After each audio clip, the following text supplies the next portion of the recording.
capítulo de número 6, diz assim: fizeram os filhos de Israel o que era mal perante o Senhor, por isso o Senhor os entregou nas mãos dos midianitas por 7 anos. Quantos anos?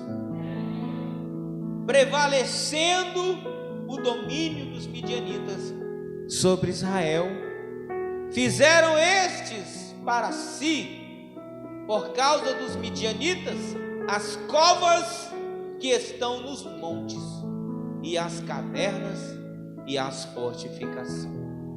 Porque cada vez que Israel semeava, os midianitas e os amalequitas, como também os povos do Oriente, subiam contra ele, e contra ele se acampavam, destruindo os frutos da terra até a vizinhança de Gaza, e não deixava em Israel sustento algum, nem ovelhas, nem bois, nem jumentos, pois subiam com seus gados e tendas, e vinham com seus gafanhotos, e vinham como gafanhotos em tanta multidão que não se podiam contar, nem eles, nem os seus camelos, e entravam na terra para destruir.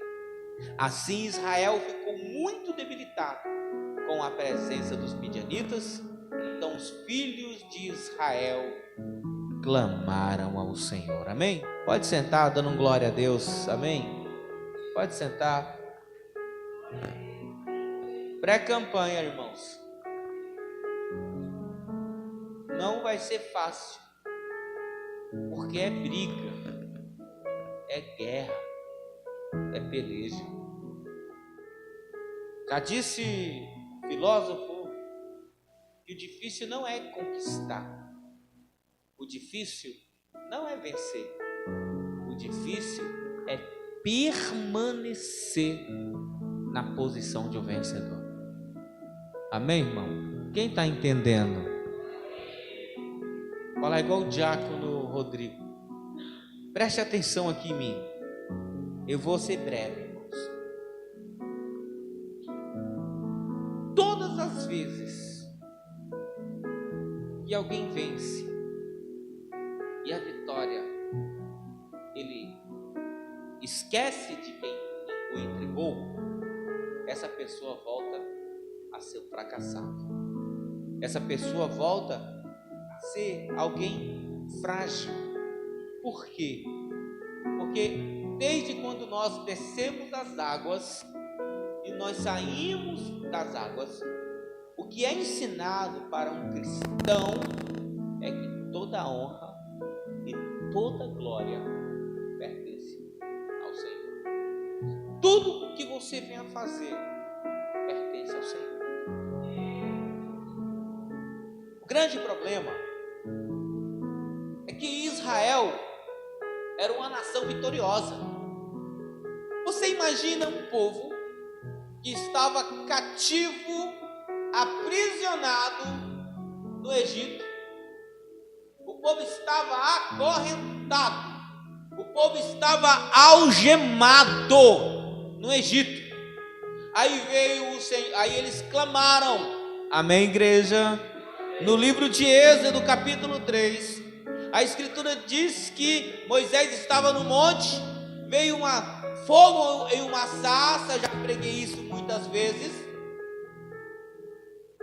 e Moisés, observando, se aproximou, e Deus disse para ele: ei, tire a sandália dos teus pés, porque o lugar onde você está é terra santa, é lugar santo, porque aonde Deus está é terra santo. Esse lugar hoje se torna um lugar santo. Por quê? Porque Deus está aqui nesse lugar. A tua casa, se tem a presença de Deus, é uma casa santa. Onde quer que você esteja e a presença do Senhor esteja, é um lugar santo. A escritura diz que veio uma voz da chama e disse: eis que tenho ouvido o clamor dos filhos de Israel. Então Deus ouviu o clamor dos filhos de Israel. O que é o clamor, igreja? O que é um clamor? A Escritura diz que quando Faraó mandou exterminar as crianças, a Escritura diz que houve um grande clamor no Egito, porque clamor é choro, clamor é lamento, clamor é quando está doendo, é quando você sente algo no coração que muitas das vezes você não consegue nem explicar. A dor é tamanha que você não consegue explicar. Como assim, pastor? É a mesma dor que o Espírito Santo sente quando no livro de Romanos capítulo 8 diz que o Espírito intercede por nós com gemidos inexprimíveis. Você sabe o que é inexprimível? É algo sem cabimento, é algo inexplicável. Nós não conseguimos entender qual é o porquê que Deus nos amou de tal forma. Por isso que nós gostamos muito daquele louvor, né? Eu não sei o que Ele viu em mim. Por quê? Porque é verdade. O que nós fizemos para Deus olhar para mim, olhar para você e sentir tamanho amor? O Espírito Santo, irmão, nós traímos o Espírito Santo hora após hora.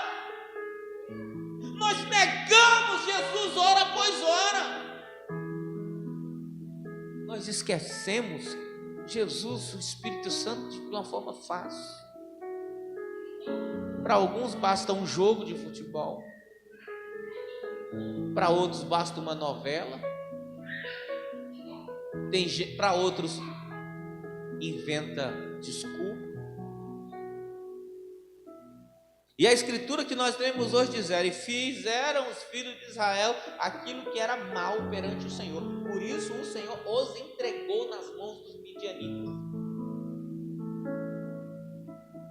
Então o clamor, Deus escuta.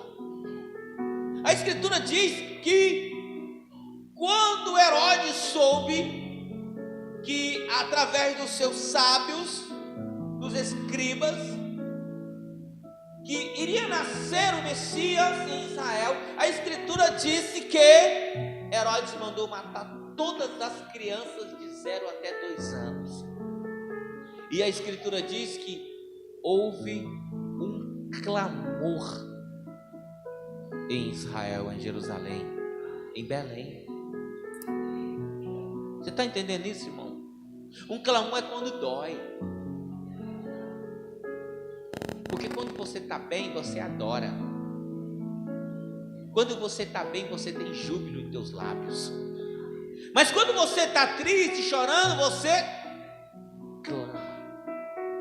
A Escritura diz que Deus ouviu o clamor dos israelitas. Porém, antes desse clamor, Israel tinha vencido grandes batalhas. E é um problema quando o crente vence muitas batalhas. Você sabe por quê, irmão? Porque tem crente que se acha um super-homem, tem crente que se acha a Mulher Maravilha, o Capitão América, o Hulk. Tem crente que se acha imbatível. É aí onde o crente dá com a cara na parede. Por quê? Porque tudo que nós temos, nada é nosso. Nada é nosso. A Escritura diz que o povo de Israel, depois de vencer muitas batalhas, o povo então fez novamente o que era mal perante o Senhor, e o Senhor os entregou. Preste atenção, irmão. O povo foi entregue. Deus abandonou Israel. Deus entregou Israel nas mãos do inimigo. Imagina, irmão, você ser entregue nas mãos do inimigo. Misericórdia. Você ser entregue na mão daquela pessoa que mais te odeia. Imagina você odiar uma pessoa e daqui a pouco Deus faz você trabalhar para ela. E além de trabalhar, ainda não ter salário. É isso que aconteceu com Israel. Israel fez o que era mal perante o Senhor. Então o Senhor fez: espera aí, então já que você me abandonou, então eu vou te abandonar também, eu vou te entregar nas mãos dos teus inimigos. Aí a Escritura diz que eles plantavam, e quando estava tudo bonitinho para a colheita, a Escritura diz que vinham os midianitas com todo o seu gado, com todos os seus camelos, com toda a nação, e acampava em Israel, e só saía depois que consumia todo o trigo, depois que comia tudo, não sobrava nada a não ser palha, eles iam embora. Bom, preste atenção,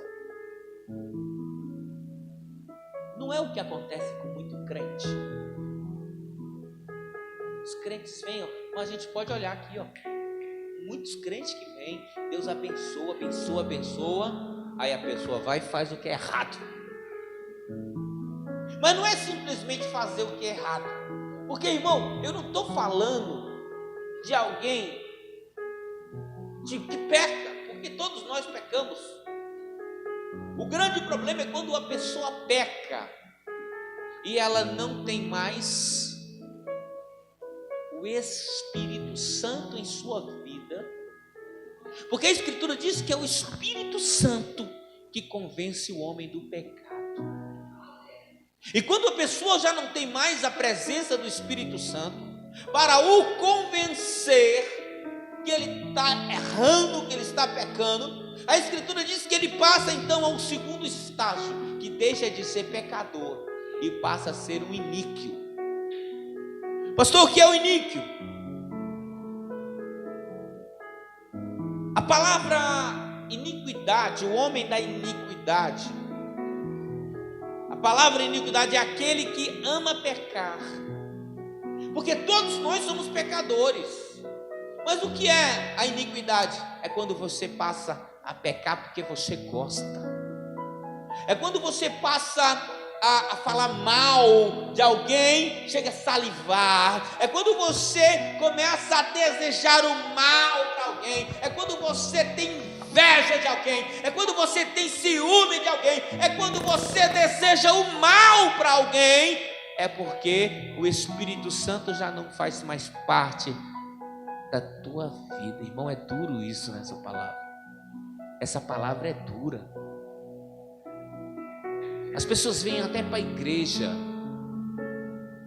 mas elas escutam, mas não entendem. Sabe por quê? Porque quando você tem a presença de Deus, o Espírito Santo, ele traduz a palavra de Deus para a tua vida. Você pode chegar se arrastando, você pode entrar por aquela porta engatinhando, mas se você tem a presença do Espírito Santo na tua vida, ele te carrega, ele te dá força, ele te arrasta se preciso for. Agora, quando a pessoa está metida na iniquidade, ela se afastou de Deus, e Deus os entregou nas mãos de seus inimigos. Foi isso que aconteceu com Israel. Israel plantava, e na hora da colheita vinham os inimigos colher. Não é assim, irmãos?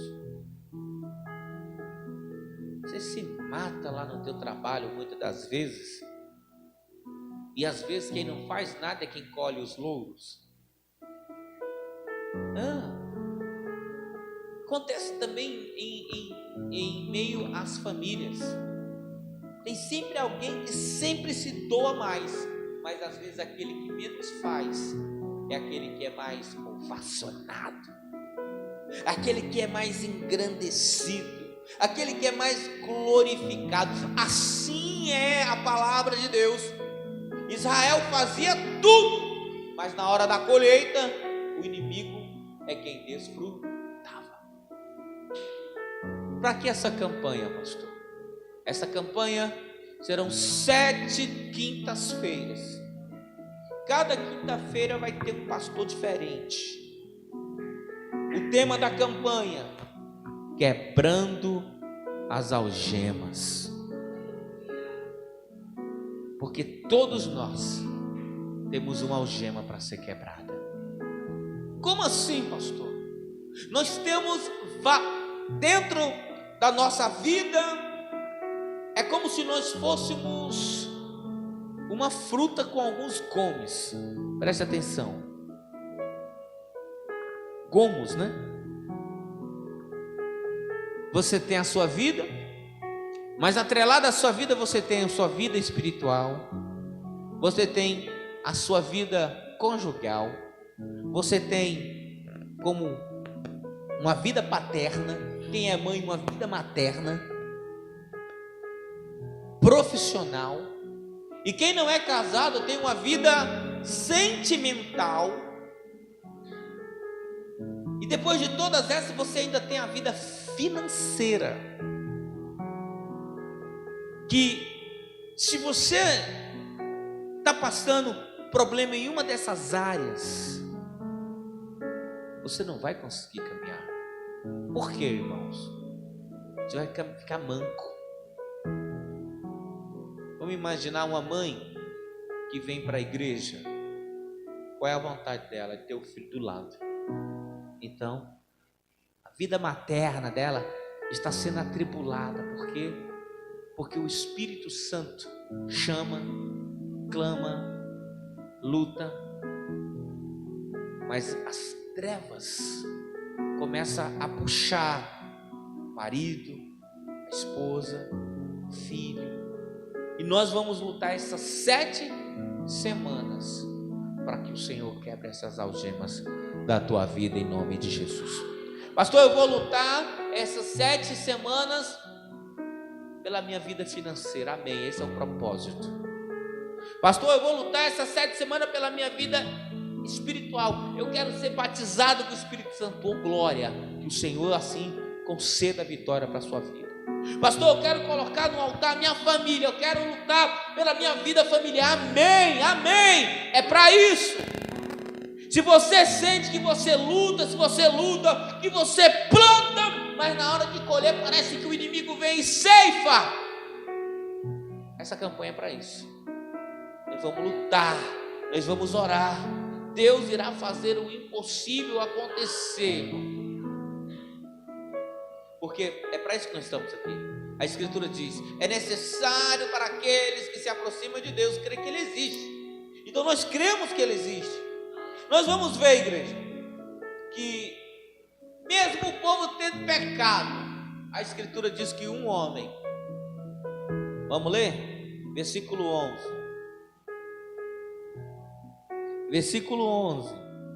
Então veio o anjo do Senhor e assentou-se debaixo do carvalho que está em Ofra, que pertencia a Joás, a Besrita, e Gideão, seu filho, estava malhando trigo no lagar para o pôr a salvo dos midianitas. Então o anjo do Senhor lhe apareceu e lhe disse: o Senhor é contigo, homem valente. Respondeu Gideão: ai, Senhor meu, se o Senhor é conosco, por que nos sobreveio tudo isso? E que é feito de todas as maravilhas que nossos pais nos contaram, dizendo: não nos fez o Senhor subir da terra do Egito, porém agora o Senhor nos desamparou e nos entregou nas mãos dos midianitas. Já vou terminar já. Uma nação inteira foi entregue nas mãos dos inimigos. Por quê? Porque eles se afastaram de Deus, porque eles fizeram o que era errado. Aí você fala: mas Deus me afastou. Irmãos, preste atenção. Está vendo esse ponto? Preste atenção. Se eu dou um passo para trás, a mesma distância entre eu e o púlpito e eu não é a mesma? Quanto mais eu me afasto de Deus, Deus também se afasta de mim. Quanto mais eu me aprofundo no pecado, mais Deus se afasta de mim. Mas pastor, é Deus que dá um passo para longe de mim? Não, sou eu que dou um passo para longe de Deus.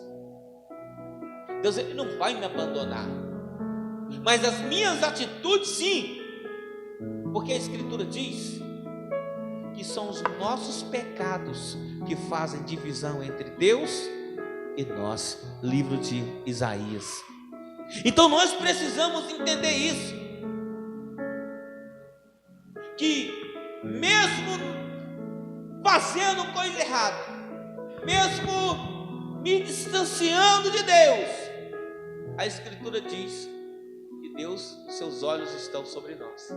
Se você prestou atenção, diz que o anjo estava observando Gideão. O povo tinha se afastado, mas mesmo assim tinha um anjo lá, observando Gideão. Por isso que nós precisamos, eu quero que os irmãos entendam, por isso que nós trabalhamos com campanha. Por quê? Porque são estratégias, irmão. Primeiro, aonde Gideão estava? No lagar. Irmão, o lagar, preste atenção, o lagar não é para trigo, o lagar é para amassar uvas. Agora preste atenção, o que Gideão estava fazendo no lagar? Um lagar, preste atenção, irmão, é um grande buraco, muitas das vezes feito em uma rocha, um buraco. O lagar é isso, aonde as pessoas vinham com as caixas de uva e jogavam lá dentro,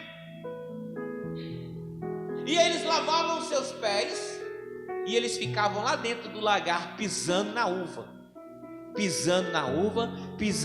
para quê? Para que extrair o líquido, o suco da uva, para que então esse suco se torne o quê? Vinho. Agora você imagina, os midianitas vêm, destrói tudo, mas de repente vem Gideão, pega algumas palhas de trigo que sobrou, joga dentro do lagar e fica lá dentro, irmãos, trabalhando para quê? Para salvar um pouco do trigo para alimentar sua família. Por que ele estava no lagar? Por que ele não estava no moinho? Por que ele não estava no lugar certo para trabalhar o trigo? Porque os midianitas estavam de olho. Estratégia: estar em um lugar aonde só Deus sabe que você está. Aleluia! É preciso trabalhar no esconderijo de Deus. É preciso estar aonde só Deus venha nos observar, irmão. Porque tem irmão que acha que quando ele se ajoelha e ele ora, fica o Deus de um lado e Satanás do outro. Não, quanto mais você ora, quanto mais você clama, quanto mais a presença de Deus vem para perto de você, mais afasta o inimigo, mais afasta Satanás, porque ele é um ser de trevas, um ser de escuridão. No livro de Isaías capítulo 9, versículo 2 diz: e o povo que vivia em trevas viu resplandecer a luz. Então ele é um ser de trevas, e quanto mais você entra na luz, mais o inimigo se afasta de você. Escute isso, irmão. Deus, ele irá fazer coisas tremendas, mas para isso é preciso você entrar nessa estratégia. Que estratégia, pastor? Entra no lagar comigo essas 7 semanas. Entra comigo. Serão 7 semanas e o sobrenatural vai acontecer. Na última campanha, o irmão disse que estava desempregado um tempão. Ele está trabalhando, chegou a tempo, mas no domingo ele disse: pastor, eu quero uma oportunidade, porque eu quero declarar o que Deus fez na minha vida. Deus abriu a porta de emprego para ele. Ah, mas só isso, pastor? Uma vaga de emprego? Talvez é coisa pequena para quem está empregado, mas para quem está desempregado, irmão, é um milagre sobrenatural.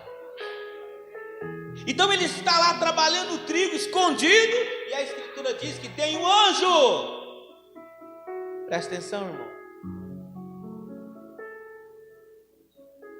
Então o anjo do Senhor lhe apareceu e lhe disse: o Senhor é contigo, homem valente. Porque essa campanha é para valente. Porque também não vai adiantar a pessoa vir sem crer. Não vai adiantar a pessoa vir se ela não entender que é algo, primeiramente, que a nossa vitória já está no plano superior, a nossa vitória já no mundo espiritual já é certa. Nós precisamos, através de vir em oração, levantar as nossas mãos e fazer que o céu desça até esse lugar e você seja contemplado com as bênçãos do Senhor.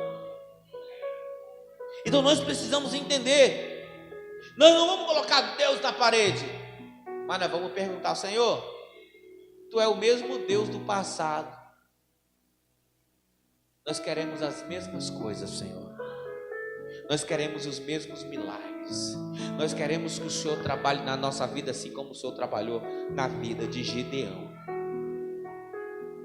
porque se o Senhor é conosco, o milagre vai acontecer.